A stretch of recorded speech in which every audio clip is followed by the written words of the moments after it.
avuga ko neza rora tukakeneye ko mwakoze cyane twabashimiye abaje mu buzima na buri munsi mwagize neza Imana ibahugishe kandi mwakoze gusa amen shimira mugenzi wawe wakoze kuza mu buzima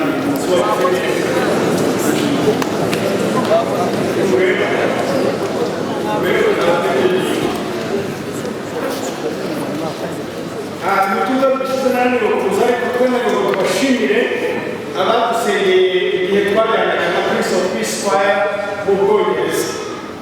Twabutse tuvuga Icyongereza kuko nongera afashe Ikinyarwanda ariko twavugaga amabwiriza n'ahangaha ibyo tugiye hanze ariko muzadushimira abana bakoreye Imana baririmbye neza abantu baratangaye ku Abanyarwanda tugira abana b'umuco baradushimiye rero abana baduhagarariye neza cyane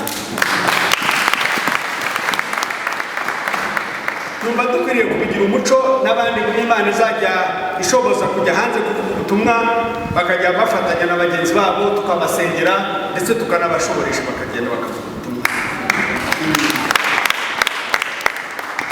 tumaze iminsi dukurikirana inyigisho zo gushima Imana umuntu ukumva afite impamvu ituma ashima Imana uyu munsi rero turimo kuzisoza nigiriwe uri busoze iyi series tumazemo iminsi yo gushima Imana turareba muri Zaburi ya 77 Zaburi ya 77 aho mu Cyongereza bafite ahantu basiga hariya Bibiliya zabo bakaza bakazikuraho gira ngo natwe mu Kinyarwanda dukwiriye kugira aho dushyira za Bibiliya bibagirwa Bibiliya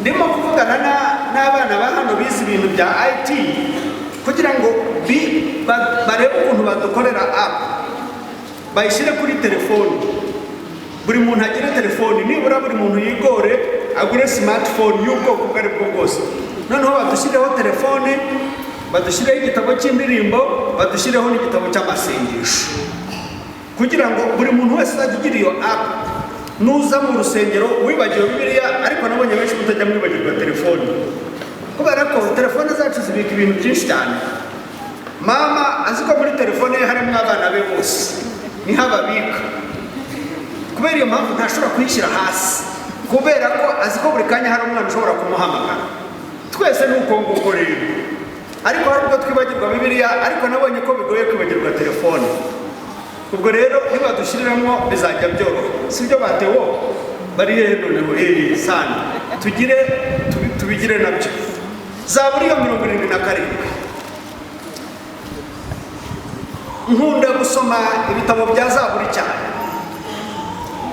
kubera ko muri Zaburi uboneramo ibintu byinshi zikwereka mu Gifaransa ntibazita emotion siyo marangamutima zikwereka amarangamutima y'umuntu ukuje hari aho usanga umusomyi umwanditsi wa Zaburi ahimbaza Imana aririmba hakaba n'ahandi usanga ari mu marirarira ibintu byamuyobeye cyo gukora noneho uyu munsi dusoza turavuga ngo umuntu yashima Imana mu bihe bigoye birashoboka ko mu bihe bigoye umuntu yashima Imana birashoboka ko umuntu yapfushije yagira akanya agashima Imana umuntu agahaguruka ari umupfakazi akavuga ati uyu munsi ndashima Imana mujya mubabonara yapfushije umugabo akavuga ngo Mana yanjye kuki atikubita hasi ariko agahaguruka akavuga ati bene data nubwo napfushije ndagira nte ndashima Imana bishoboka bite ko umuntu yashima Imana mu bihe bikomeye umucuruzi wahombye yababa we niba utarahomba uzambaze nigeze guhomba niba hari ikintu kibi ku isi kibaho ni igihombo kuko burya ibyo dukora hari ukuntu n'umutima wacu bijyamo niba uri umucuruzi ugasanga mu by'ukuri umutima wawe birimo iyo uhombye rero n'umutima urarwara ariko umucuruzi wahombye agahaguruka akavuga ati ndagira nte ndashima Imana wa muntu wari ufite amagazine hari na magazine hari ko bayita iduka none arahagurutse aravuga ngo narahombye ariko ndagira nte ndashima Imana. Nahoze nirinda kuvuga ku nkumi n'abasore nubwo boyfriend yaba yagiye cyangwa girlfriend umuntu agahaguruka akavuga ati ndagira nte ndashima Imana, nyamara abandi barimanika ngo nuko bamwanze umugozi akawushyiramo hariya ariko abakirisi bakavuga ati nubwo banyanze ndagira nte ndashima Imana. Kandi urubyiruko ntimugire ngo ni mwebwe mwenyine banga, oya natwe abapasitori, iyo umupasitori mugenzi wawe yakwanze bifite ibibazo bizana, wumva ugize ute ubabaye, kubera ko twese dukunda gukundwa. Impamvu dukunda gukundwa ni uko dukunda. Burya Imana yatubitsemo urukundo. Iyo urukundo rwanjye nuguhaye rugafata ubusa urumva nyine rurababaza.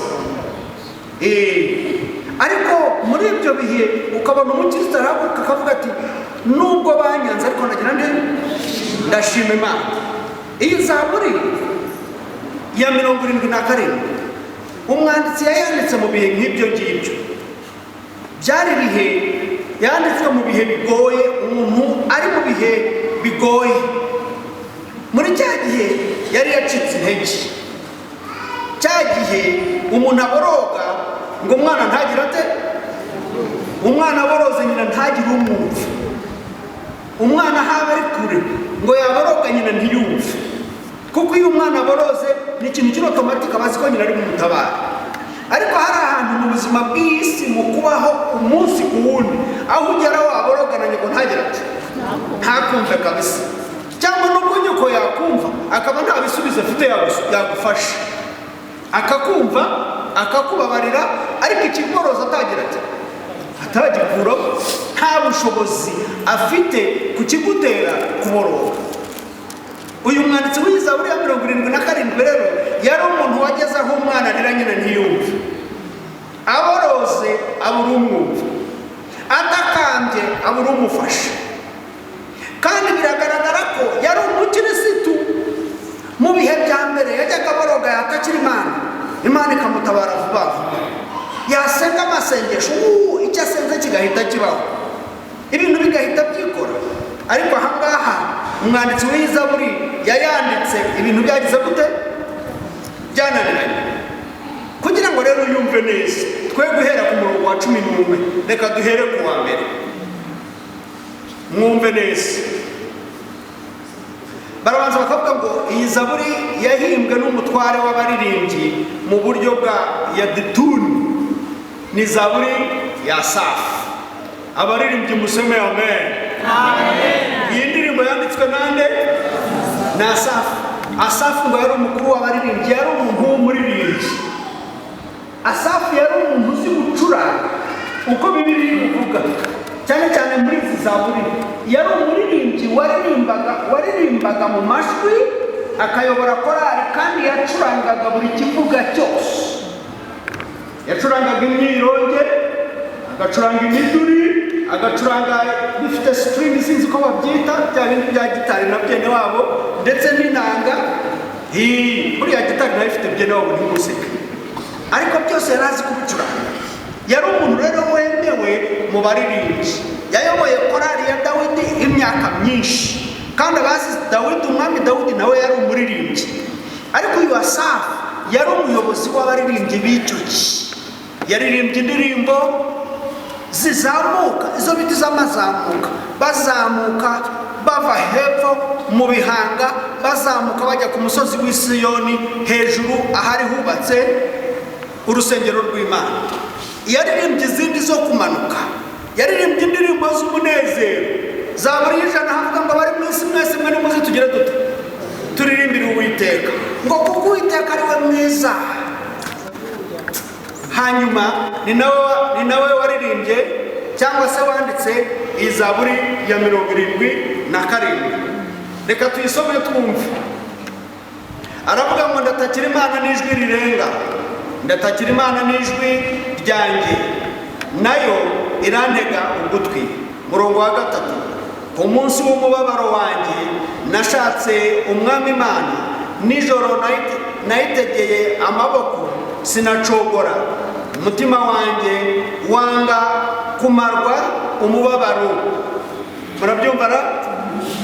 Yaramenyereye gucuranga indirimbo, yacuranga ibintu bikabaho, yaririmba abantu bakamushima, ariko kuri uyu munsi ntawamushimaga. Yaramenyereye gushimwa, mbega umwana mwiza w'igitangaza, yo mbega umwana utagira uko asa. None ubu ngubu baravuga ngo wacyana we, waratugoye, waratunaniye. Yaririmbye nk'umugabo nyir'urugo, yaramenyereye kuririmba n'umugore akamushima, akamubwira ati ariko umugabo wanjye mwiza uririmba neza basi. Ahangaha umugore yaramubwira ngo ariko maze kurambirwa urusaku rwawe. Ya ndirimbo nziza yahindutse iki? Urusaku. Ahandi nk'umwana rero nyine ntiyumve, niho yandikiye Izaburi. Reba ku murongo wa 4. Nibuka Imana ngahagarika umutima, ndaganya umutima wanjye ukagwisare. Niba ngahe bazi kugwisare mu Kinyarwanda, mugira mucyane bazi ikintu cyo kugwisare. Kugwisare abenshi mu kuzibyo kurya byarateye n'ibyo kunywa byarabaye byinshi, ntabwo muzi kugwisare. Noneho coordination y'ubwonko n'amaraso azamuka ava mu mutima ikaba nkeya. Noneho umuntu akaraba akagira ate, ukagwa hasi. Turavuga tukaza twirukanga tukakuzanira kakoka kasi tugasomyeho gusa. Ihariho nasanze yikurusa hasi hari gushize, yaragendaga gutya aritega yikuruta hasi, muzanaga ko kari abantu bakamuhaya akagotoma yabiri kiratashi, aho arahaguruka aragenda. Ibyo nibyo bita kugira gute? Ahangaha uyu mwanditsi yarageze aho agwisari aritewe n'agahinda n'amaganya. Ibi ni ibihe abantu benshi bajya banyuramo, bijya bigorana rero iyo uri umukirisitu. Iyo uri ahantu ugera ukagira ibikugora, ugasenga ukinginga Imana, ukabona ibintu ntibihinduka.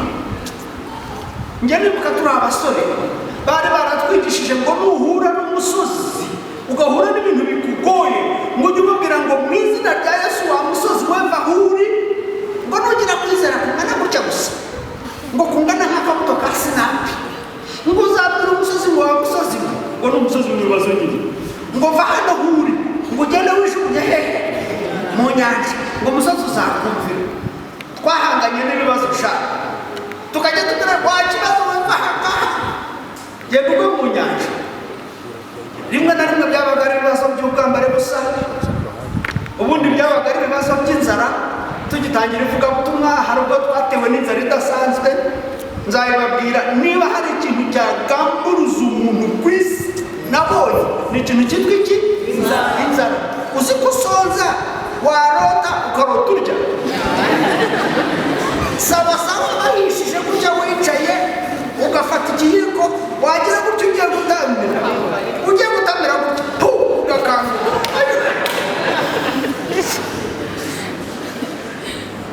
Aho ngaho niho Asafu yarari agiye gutambira kabisa, arahusha asanga yarota, aravuga ngo Mana yanjye we, uwakongera agasinzira nkarya. Aho ngaho niho uyu mwanditsi yarari, yageze aho agwa isari. Murebe umurongo wa 5.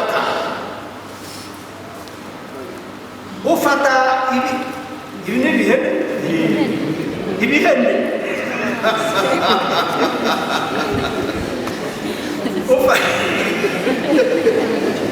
nari nayo ibihene, nageze ngo ni ibihene nyine nyabihene byirukanga. Kumbe ufata ibihene, sibyo? Ibi ni ibihene, dore ibigini bino byagutya, murabibona? Ngo ufata ibihene by'amaso yanjye kugira ngo bidahumiriza, mfite umubabaro utuma ntabasha kugira gute kuvuga. Urumva ibyo bibazo ukuntu bingana, kugira umubabaro wundi wo bita agahinda, ukagera ahantu utabasha kuvuga. Mu Cyongereza ibyo bayita depression. Abasirikare bageze kumbwira umwana w'umunyarwanda ngo yigeze kuhahamuka, ava mu Rwanda aragenda n'amaguru, ngo yashaka kugira ngo agende ajye kure gusa, bigeze no kumushyira mu binyamakuru agende, gira mwari mu mwaka wa 1999, ashaka kugira ngo agende ngo ajye ahantu kure y'u Rwanda gusa. Noneho arahaguruka, sinzi aho yahereye urugendo, aragenda aho bamuboneye muri Sudani ahuye n'abasirikare b'abanyarwanda. Abantu b'Abasudani ni abantu birabura cyane, bagiye kubona babona umwana w'inzobe gusa n'umunyarwanda shango yingo ndi umunyarwanda. Uragiye hese ati ndagiye. Uragiye hese ndagiye, ngiye kure cyane. Urava hese ndava mu Rwanda. Ugiye hese ngiye kure y'u Rwanda. Kure y'u Rwanda ni hese ati ndagiye, genda umuneke ndagenda gusa ndagiye. Bagiye kubona umwana yarahambutse, baramufasha, bamuha abantu bamufasha, bamugaruye ashize igihe agenda gusa n'amaguru yumva agomba kujya kure y'u Rwanda. Ahangaha niho Asafu nawe avugira ati hari aho nageze n'ibihene byanjye by'amaso nkabifata gutya nkananirwa guhumiriza, numva umubabaro wanyishe ntabasha no kuvuga. Iyi ngiyi ni Bibiliya yayanditse iri jambo, iki gice icyapita yanditse ari icyapita afite agahinda ababaye. Zaburi rero zitwereka imibereho y'umuntu. Hari igihe unyura mu bihe byoroshye rwose ku kintu kikikora, ugatangira umushinga ubona ibintu byose bigenda neza, waza kugera imbere ibintu bikakudidana bikakunanira. Hari ubwo ukurira mu rugo rufite ababyeyi ibintu bimeze neza, mwagera imbere ababyeyi bagapfa, isi yose ikirabura, ukabura aho kunyura, ukayoberwa icyo gukora. Aha niho uyu mwanditsi yandikiye iyi Zaburi, arimo kunyura mu bihe nk'ibyo ngibyo. Nimwibuke ngo ndimo kuvuga ukuntu umuntu ashobora gushima Imana no mu bihe bigoye. Birashoboka, ushobora gushima Imana no mu bihe byiza gute bigoye. Abibuka ba bantu b'i Gahini, abandi babitaga Baka, abandi babise amazina atandukanye, ariko hari abantu bari baradutanze ikintu, bari bafite imbaraga zitari za buri gihe, bagiraga ubushobozi bwo gushima Imana no mu bihe bigoye. Umuntu akaba yapfushije umugabo, umurambura aho ngaho ugafata bene data, reka mbabwire ndashima Imana cyane. Mabukwe ni umwe muri abo bantu. Data bukwe yapfuye, umurambo bawukize hariya, abana n'abuzukuru bararinde, hariya muri Uganda abantu bazi kurira cyane. Twebwe Abanyarwanda twararize tugeze ngo turaroha, si iki twabivuyemo ubu ngubu, babivuyemo kabisa. Kubera ko hariyo umuntu ararira akarira, ariko mwa bantu b'Imana mwe nta gacyayi mwagira, nta gacyayi muba mufite. Mukirukanka mukazana agacyayi agasoma ati ariko siko mwe bagiye gushyira mu isukari mwokanye kwa urumva. Ariko nabonye mabukwe abandi barise nyine muri bayirira gutya, waza guhaguruka aravuga ati ndashima Imana mwa bantu b'Imana, ndenda mubabwire ko nshima Imana. Ati igituma nshima Imana nuko nzaho mugenzi wanjye agiye. Uyu mugabo tugendanye imyaka niba ari 70 ngahe nyinshi cyane, ariko ndavuga ntashidikanya nk'umugore we ko nzi neza ahantu h'umugabo wanjye agiye, kandi ahagiye nanjye nzamusanga, ntabwo ndi buhagarikira aha ngaho. Ati ndashima Imana rero. Urumva arashima kuko azi aho mugenzi we ageze. Ate washima ute umurambura aha ngaho imbere? Bijya bishoboka, kubera ko abenshi no mu bihe by'ibyago turatentebuka, ugasanga umuntu aravuga ibidasanzwe. Mu bihe bigoye ukavuga ngo hari umuntu ugendaho, hari ushaka kunyica. Hari abana bagenzi bacu hari amaze iminsi cyangwa kumvugana nabo, kuko ngo barababwiye ngo hari umuntu bagendaho. N'abana bacu hano murabazi, bari bapfushije umwana, haza umuntu arababwira ati mwebwe n'abandi musigaranye bose baraza gupfa, kubera hari umuntu bagenda harabaroga. None abana baba baryamye bakumva hari umuntu uri inyuma y'inzu bagira ate, waba uri muri ofisi ukumva hari umuntu ukugendaho, waba uri muri business ukumva hari undi muntu, mbese ikintu kikugendaho utazi icyo ari cyo. Iyo byagenze gutyo, iyo ngiyo ni Satani bayashoboye kukuvanaho security. Burya hari security y'Imana umuntu agira. Iyo Satani yikukuyeho rero ibigushoboye, kuko nicyo gihe urumva ko hari ikintu kikugendaho ushaka kukugira nabi, ntuzi aho kiri, ntukibona, ntuzi ubugari bwacyo cyangwa uburebure bwacyo, ariko hari ikintu kikugira gute. Ubu ngubu mwese nje nka checking hano mu mifuka yanyu nkareba aha bene hano cyane hano, uzi ibintu navumbura uko byaba bingana. Mbabwira ngo nimushyira aha, mbabwira ngo nimushyira hano, ibintu bahashyira hano.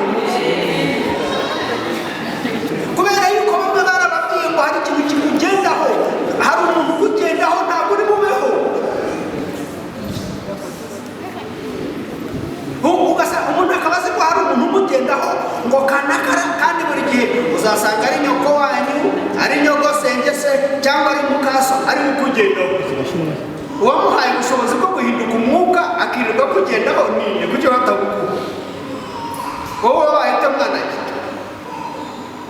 Muri ibyo bihe niho Asafu yanditse zaburi nk'iyo ngiyo, nawe yarazi ko hari ikimugendaho. Nzi imiryango myinshi cyane twabanye twaturanye, ugasanga umubyeyi azi neza ko hari ikintu kimugendaho kigomba kumumarira abana.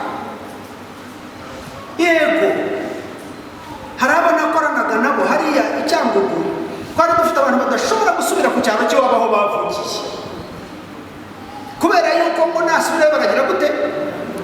Baramwica. Umuntu ufite ubushobozi bwo kwica ubuzima bw'undi atagufasheho ngo akakohereza ibintu ukaba uri nkaho ukumva ikintu kiraje nka moto nijoro ngo giparitse hejuru y'inzu. Ariko ibi bintu bibaho n'ubundi bijya biparika koko bibaho. Bibaho, ntabwo ari ibinyoma bibaho. Asafu yandikaga iyi zaburi hari ibintu byaparitse hejuru y'inzu ye. Hari ubushize muvuga butumwa hatubwiraga Manyango yaraje mu rugo rwe ngo asangamo ipusi. Kumbe ngo iyo pusi ngo yari umupfumu wihinduye ipusi. Abo ntabwo bajya bazi iwanjye, ntibajya nikora hagize n'ukora ikosa akaza mu rugo nkamumenya. Iyo babawe ntabwo wangira kabisa, nakwirundaho induru zikavuga, nkagukubita amakofe ya gikonyine, nkagutera imigeri ya kinyarwanda, ntabwo wabaho rwose. Kubera ko izo tayipu n'izo ngizo ntabwo zijya zigenda iwanjye, niyandikishije mu bindi bitabo bitandukanye. Kera izina ryanjye bararyanditse, kera ndanditse hashize imyaka 40 n'ingahe kuvana izina ryanjye ryanditse muri cya gitabo.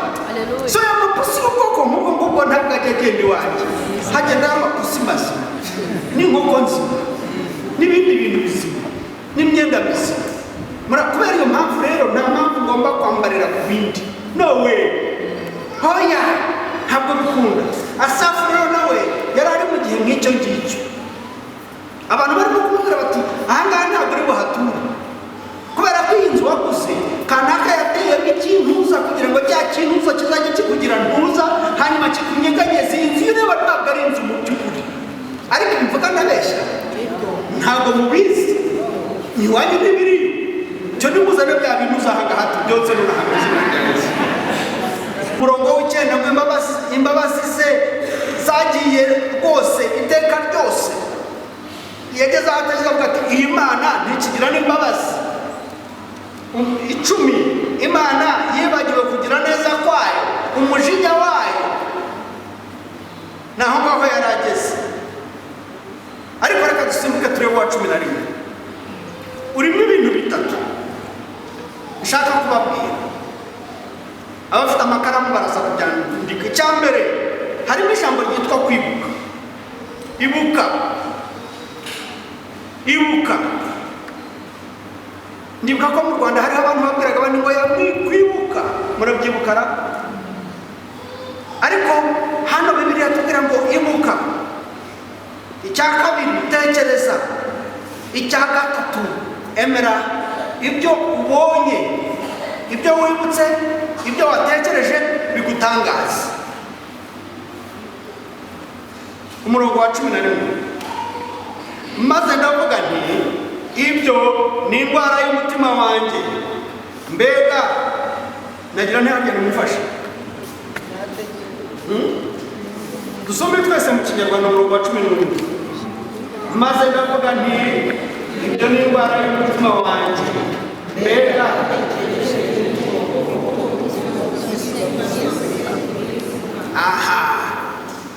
aho niho nashakaga. Amaze kugira muri ibyo bihe bigoye, haza akantu kamwe aravuga ati ariko Mana, umutima wanjye ugomba kuba ufite ikibazo, umutima wanjye ugomba kuba urwaye. Uyu mutima nemererwa ugacika intege bigeze aha ngaha, haragomba kuba hari ikibazo. Iyi ngiyi ni indwara y'umutima wanjye, mbega aha ngaha natekereje yuko ukuboko kwayo kw'iburyo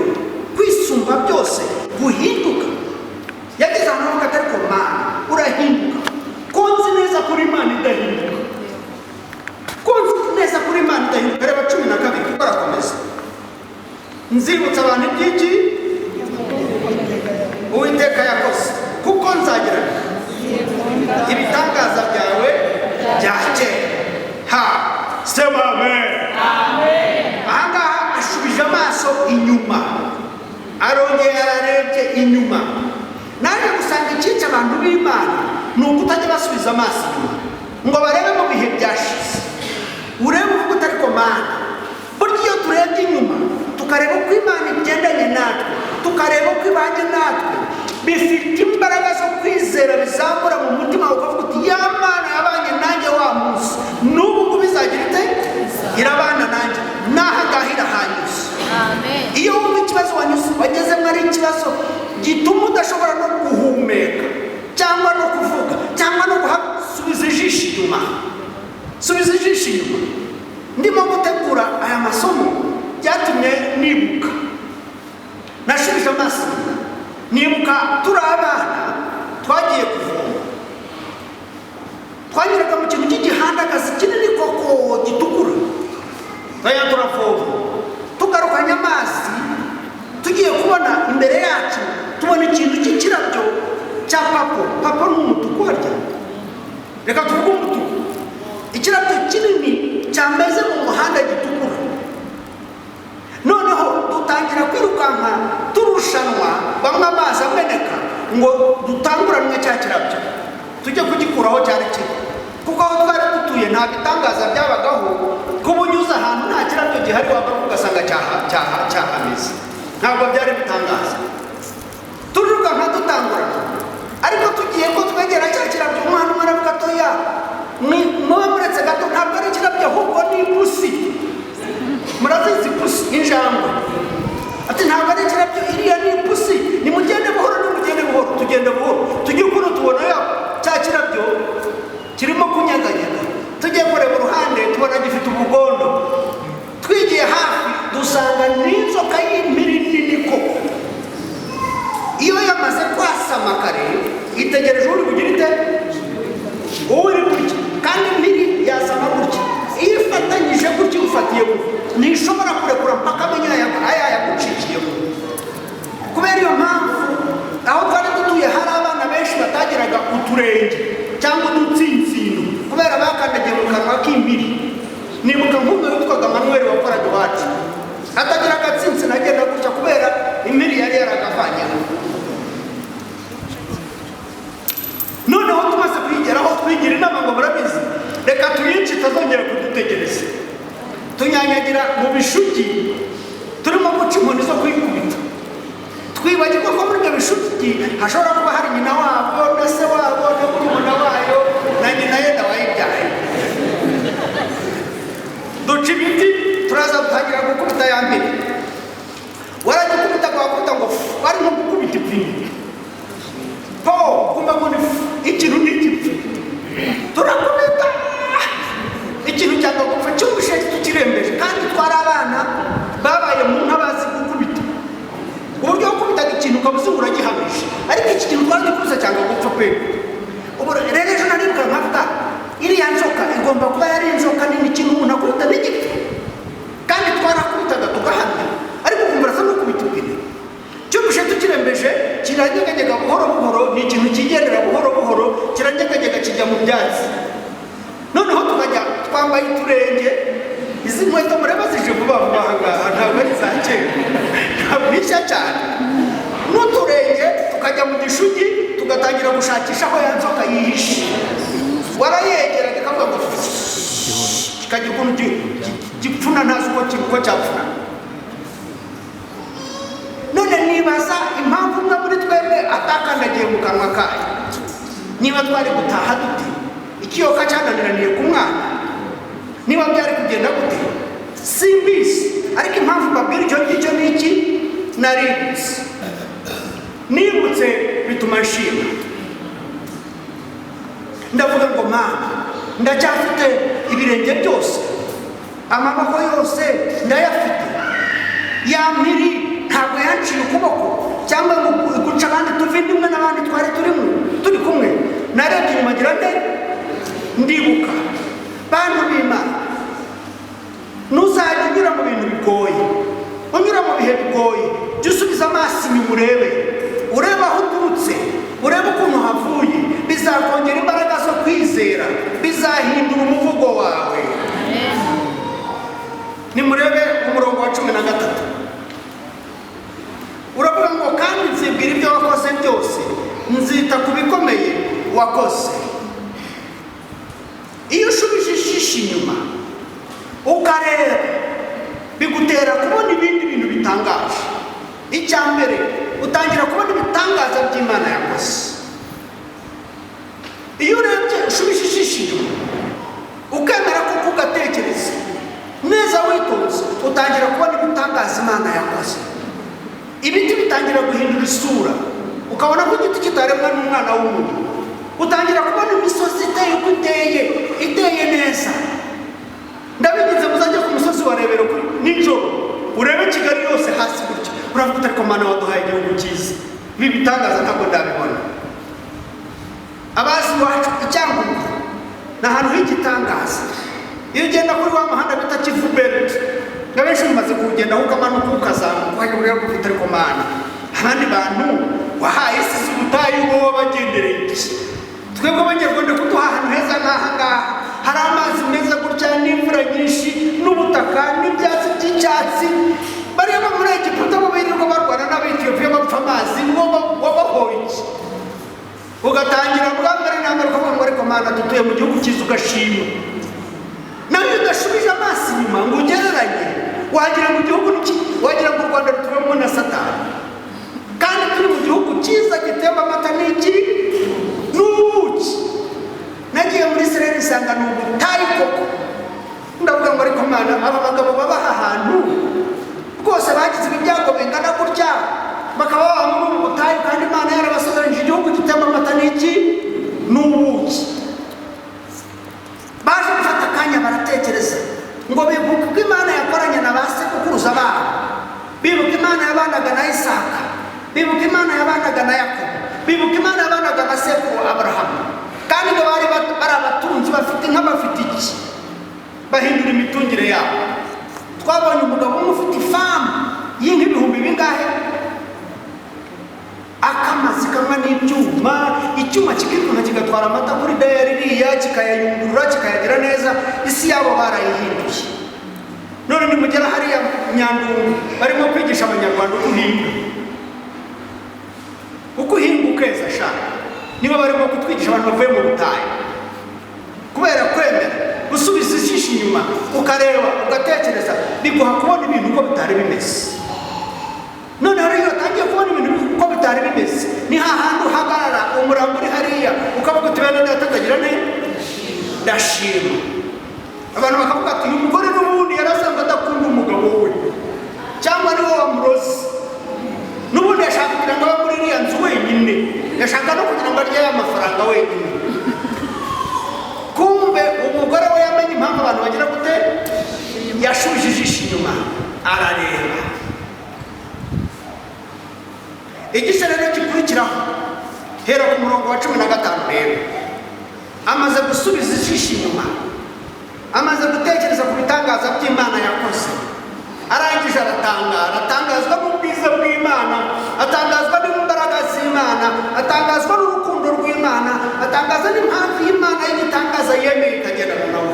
Haleluya, amen. nanjye ndatangara iyo nshubije ijisho inyuma, ndatangara.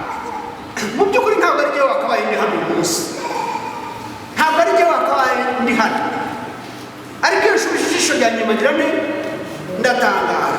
byatumye nibuka ngira ngo twari nko mu mwaka wa 3,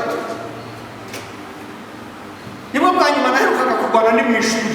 kuva icyo gihe nari hari mfataga na banjye araza aratsinda pe, ankura ku mwanya wo kuba uwa mbere, kandi nari uwa mbere. narihinduye kingi mu ishuri, none haje undi kingi mushya. urumva rero iyo haje kingi mushya, kingi wo hambere agira ati ararakara, ishyari riramwica. nuko mu biro byacu hazamo undi mukozi uzi gukora neza kundusha, atangira kuvuga ngo ni mukarebe buriya bwavuye mu ishuri ejo bundi kazi ikisi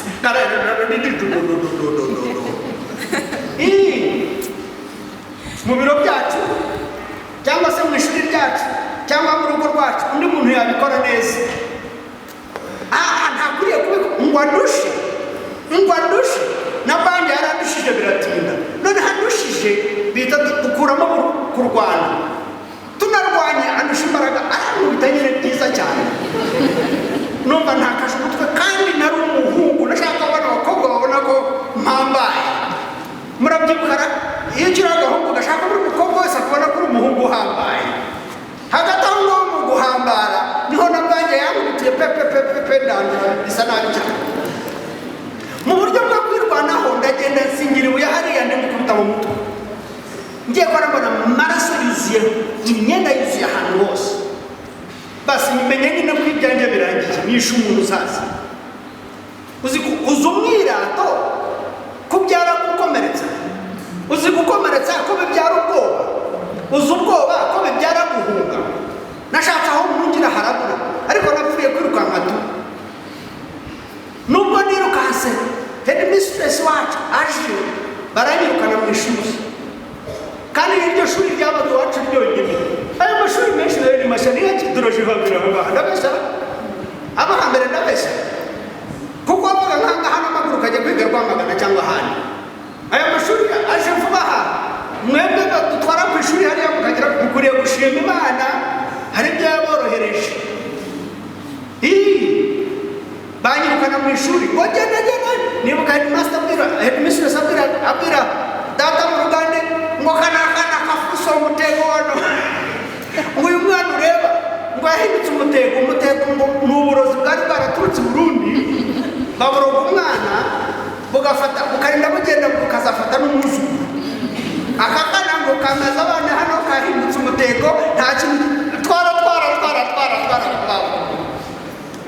ubwo ngubwo barimo kunyirukana mu ishuri nari mfite vision yo kuzaba pastor nashakaga kwambara kuko mwene wacu birabura ntago abantu bakibambara ndaza nashakaga kwambara yakanzu yacu yirabura nkagerekaho suppress hejuru maze nkatanga igaburo ryera niyo yari vision yanjye none baranyirukanye ibintu ntibiratangira kandi nzima nisubira kwa data aragomba kumpindura umushumba w'inka byanze bikunze ndatangira mvuga ibiraro mvugira inka bukenge kuragira none baranyirukanye mu ishuri sasa ngo biki nanamubwira ngo umwana uri mu mwaka wa gatatu agira ikibazo kikaba kinini nk'uko umugabo w'imyaka 60 bashyira hari inzu yawe bagiye kwiteza cyamunara ukabona aho isi yafashe inyundo agiye gukubita hehe agurisha inzu yawe murabizi icyo bimenyesha ibyo bintu murabizi uzi ko ushobora kwikubita hasi ugahwera uzi ko uri mu mwaka wa gatatu wa primaire bashobora kukwirukana ugahwera kuko nari nzi ko nisubira mu rugo data aranyica tu kandi namara kunyica arambwira ngo nkuke kandi namara kukuka arambwira ngo ndagire mbese isi yanguyeho ndabyibuka rwose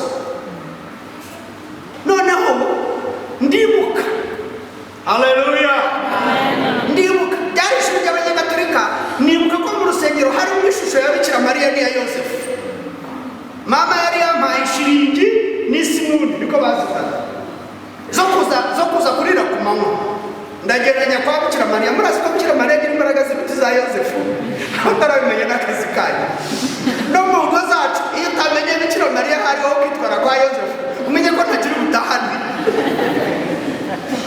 noneho ndagereranya kwa Bikira Mariya twarapfukamaga mu ruganda tukavuga ngo Yesu Bikira Mariya wanjye gusinza guhagara ngo Bikira Mariya wanjye ndakuramya ndagukunda basura igitangaza nangire muha yashiringi enda ariko kanyaga umfashe nisubira kwasi kanyaga baranyica byanze bikunze undwaneho gusa ndagenda njya kwa Yosefu ndapfukama Yosefu wanjye sinza guhagara Yosefu ndakuramya ndagukunda muha yasibuni kuko we n'ubundi imbaraga ntabwo zingana n'iza Bikira Mariya ariko nawe ushyire hakawa mwembi mu rwanda data aranyica ndangije ndirukanka ndahunga kuko rero natinye kujya iwacu ku manywa njya mu biti by'inturusi byari bihari ndabyibuka amasaha yari nk'aya ngaya rwose hari akazuba kenshi njya mu biti by'inturusi numva mfite ibibazo nakubwira ndatangira ndarira ariko ndibuka sema amen iryo jambo mubyumve nibuka ko iwacu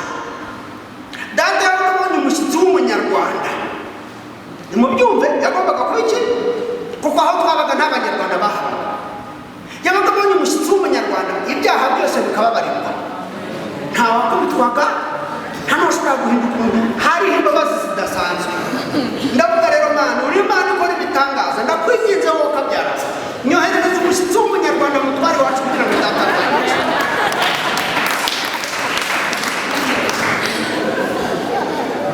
Reka rero mbabwire, Imana yanyoherereje marayika uwo munsi w'umunyarwanda. Niba yarohejwe na Bikira Mariya cyangwa Yosefu sinabimenye, ariko Imana yampaye umuntu wo kumfasha. Hariya iriya yari isi ntabwo yageraga imisozi nk'uko u Rwanda rumeze, hari flat. Ngiye kubona agatwe gaturuka nk'iyo, numva ijwi. Burya Imana yacu ni Imana yumva amasengesho, uko waba ungana kose, aho waba uri hose, mu bibazo waba urimo byose, Imana yacu ni Imana yumva amasengesho. Numvishije ijwi rimbwira mu mutima no mu matwi yanjye, n'ubu naryumva mu by'ukuri, ngo uriya muntu ubona, uriya ni umunyarwanda, amutegereza uramutwara iwanyu, kandi n'umutwara so ntabwo ari bugukubite. Kumbe muri bya bibazo Imana yumvishe kugira gute gusenga kwaki. Ndategereza wa mugabo arazanye iruhande, asanga ndimo kurira, ibibazo byose byanyuzuye. Arambwira ngo wa mwana we, kusa n'umwana wa Sekanyambo kandi ukaburira, ese uri umunyarwanda? Ngo yego ni umunyarwanda. Banyuka mubwira ibibazo byanjye byose ukuntu byari byinshi, mwebwe murabizi. Ubwo ndakubwira ngo banyukana mu ijuru kumva ari ibintu. Icyo gihe uri mu mwaka wa 3 cyari ikibazo n'Imana yonyine yo mu ijuru yagombaga kunsubiza, na mama ntacyo yari bugikoreho, kuko bari banyuze mu ishuri rimwe ribaho. Kandi ubwo byarabije ngo sinzigera mba umupasitori mu buzima bwanjye bwose, kandi nari naringinze Imana, narayisabye ko ngomba kuba pasitori, kandi nari naritoje kuba pasitori. Naratahaga ku cyumweru nkaba nafashe service yose, nkaba nafashe uko pasitori yasengaga, nkafata ikijumba cya mama nkagikata neza nkagihindura umukati, ngafata amata nkayavanga n'amazi ayo bita umujara, nkambara ikanzu ya mushiki wanjye foyibu ngahinduka pasitori, nkasengesha abana.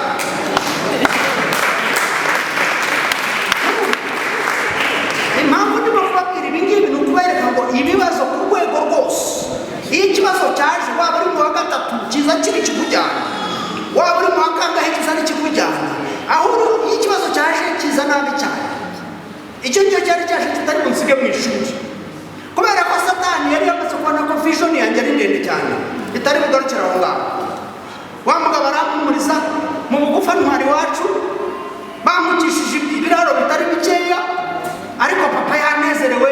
Umushyitsi yazanye urwagwa, bagura n'ikigage, barakama muri bwa buryo bw'igifura, noneho babaye imfura, banezerewe. Umushyitsi ukajya gukubita abana, wapi bansubiza ku ishuri ku wa mbere, bankubita ibiboko bine, ariko bansubiza hehe? Mu ishuri. Ndavuga nti Mana, ntazongera kurwana mu buzima bwanjye bwose, ndihana. Ariko impamvu mbabwira ibyo ngibyo, nashubije amaso inyuma, ndashima ndavuga ngo Mana, bya bintu nagusabye wabingejejeho, wabanye nanjye, warandinze. Iyo urebye inyuma uhindura imvugo, iyo urebye inyuma uhindura